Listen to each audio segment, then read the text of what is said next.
The open concept kitchen island is sold as the ultimate social hub. We believe this massive stone block will naturally engineer family bonding. Yet, reality dictates a different outcome. Linear seating at a standard island drastically reduces natural eye contact. Conversation stalls, everyone retreats to their screens. You might blame modern distraction or a lack of personal effort, but the actual culprit is spatial geometry. The physical architecture is sabotaging your connection. The island didn't fail because people stopped trying. It failed because the layout enforces a side-by-side seating vector. Environmental psychology describes this as sociofugal. It suppresses eye contact and weakens sustained interaction. Open concept then amplifies the damage, because the island becomes the main traffic choke point. What looks like togetherness is often just parallel occupancy. Now add the second contradiction.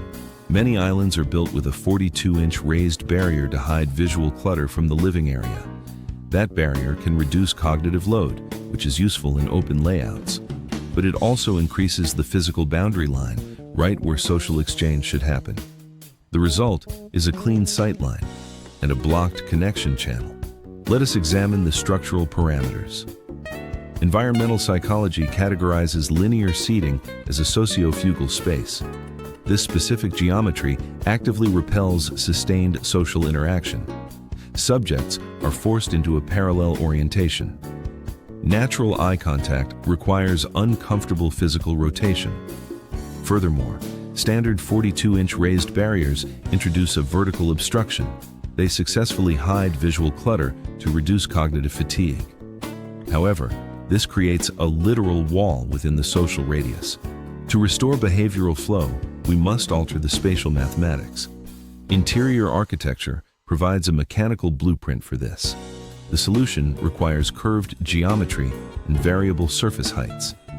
This redesign shifts the environment from sociofugal to sociopedal. A sociopedal layout naturally directs human traffic inward. It engineers an environment that forces intersecting sightlines. The physical friction of communication is instantly removed. The standard linear island operates on a flawed behavioral premise.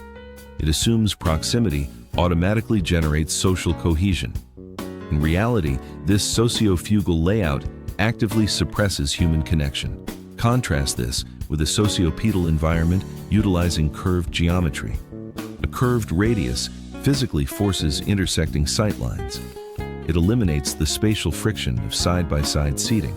Consider the traditional 42-inch raised barrier. It successfully minimizes cognitive load by hiding visual clutter. However, it simultaneously creates a rigid communication blockade. The mechanical solution is implementing variable surface heights. Lowered sections facilitate direct eye contact and behavioral flow. Elevated zones still manage the visual clutter vectors. Your lack of family connection is not a willpower deficit. It is a predictable outcome of structural geometry. By altering the physical boundaries, you reprogram human behavior. You stop fighting the architecture and let it guide you. Stop blaming digital distractions for your lack of connection. The structural geometry of your kitchen is dictating this behavioral bottleneck. Linear seating and rigid vertical barriers create insurmountable spatial friction.